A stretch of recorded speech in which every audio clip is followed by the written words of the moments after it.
Hello, everybody. It's Dave Neal, stand-up comic and host of Bachelor Nation News. One of the ongoing storylines here, the post-breakup conversations from Kaitlyn Bristowe and Jason Tartick following, what's it been, 6 months now, their relationship ending, their engagement. Well, they've both moved on. Jason mentions he's been on dating apps and Kaitlyn's doing her podcast round.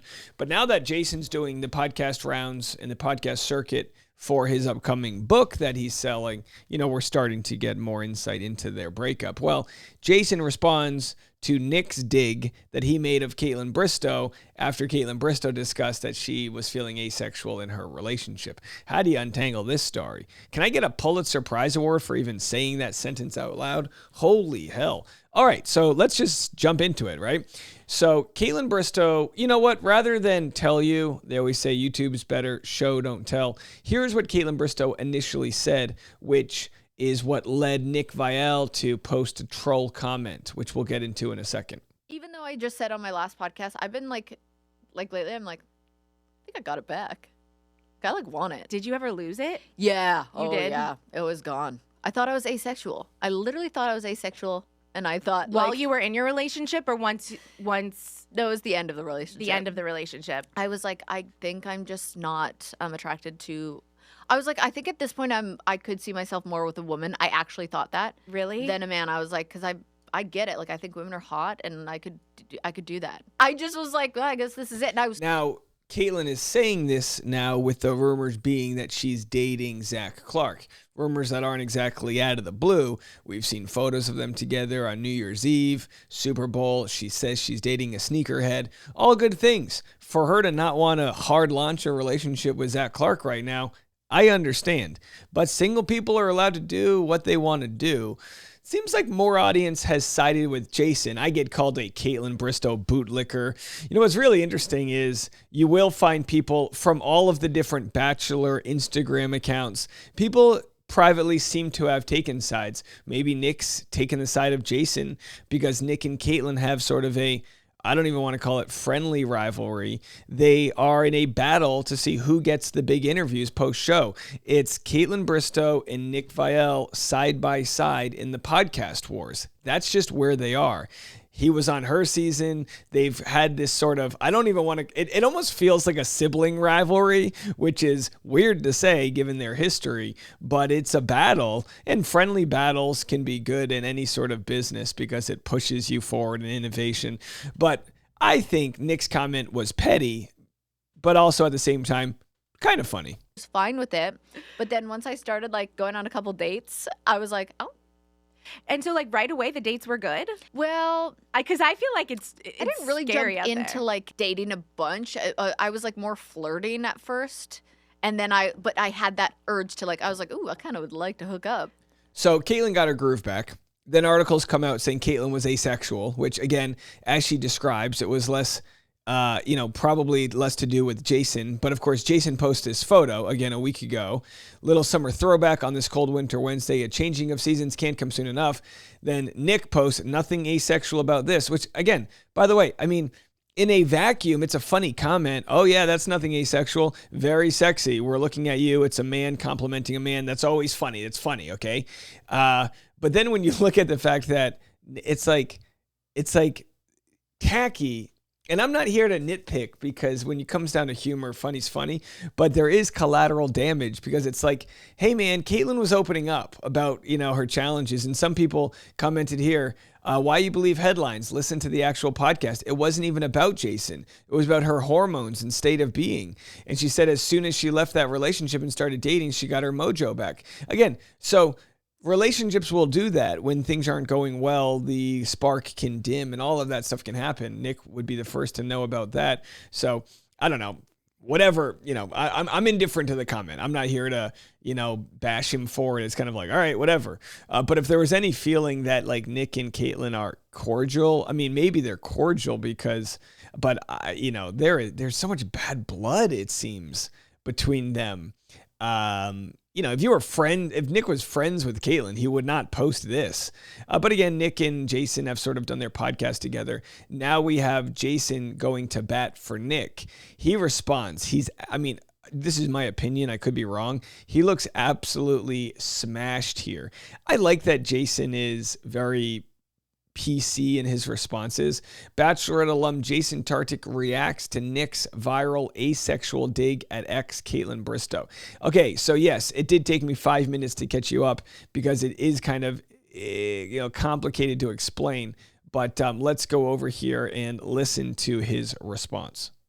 They're very invested in your romantic life since you come out of the Bachelor franchise. Yeah. So, I mean, have you had any luck this weekend? Are you looking? Out here, single, mingling, okay. Things are going, so we'll see. Okay, that's fun. Yeah. Now, your buddy Nick Viall got in a little bit of trouble recently. Yes. What kind of trouble did he get in? Well, because he left a comment on one of your photos. Oh, he did? What did he write? Did you see that? No, what did he He put? said something like, this doesn't look asexual at all. What do you make of that comment? Hey, you know what?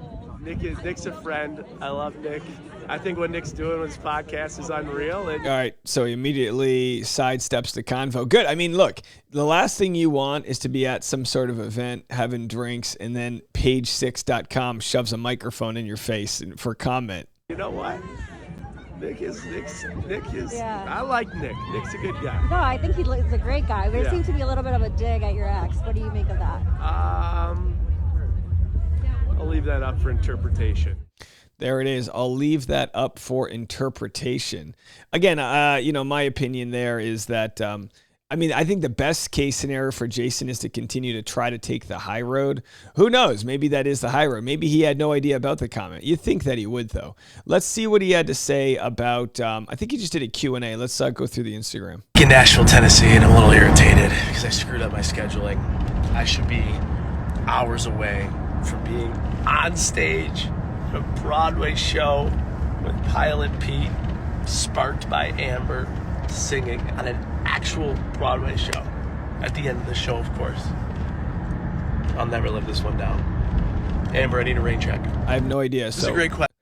The question was, best conversation starter when meeting a celebrity or well-known person. Let's see what he has to say. You know what I do? I acknowledge something specific about their work. So whether they're a writer, like, hey, I read this piece, I really loved it, it had an impact. They're a creator, hey, I saw when you made that video, like, it really landed with me. They're an actor, a favorite movie you're seeing, something that's not like so mainstream. All right, I like that, something specific. That's how when people meet me and they go, oh, I remember you from Bookshelf Dave days. I go, oh, you're a real catch if you remember those days. All right, so let's go back to Kaitlyn. She actually, because look, here's the deal, right? People get so, I think people will see Kaitlyn and they'll see Jason and not change their opinion much on them. Jason, he has a financial podcast. He doesn't dive too much into the sort of self-help world, the work that he's doing, which is fine. Like, that's his niche he sticks on. But with Kaitlyn, I always have to give people credit. I don't think people get enough credit when they put their life out there and talk about their own personal struggles. To me, it's like, yeah, sure. Jason talks about, and again, it's not one versus the other. I respect Jason, absolutely. But when Jason talks about the feelings of like talking about finances and how tough that can be, I totally get that. But talking about your soul and how tough it is to talk about the very things that people will use against you. So Caitlyn Bristo talks about wanting, a family. People use it against her. Wanting this, they use it against her. She talks about when she was asexual, they used it against her. They will just find whatever it is that you open up with and weaponize it. And here is her on the Squeeze podcast with Taylor Lautner and Taylor Lautner discussing that she's on antidepressants. Find that might have made you feel a little bit better, and then you might get a little bit inspired to go find one.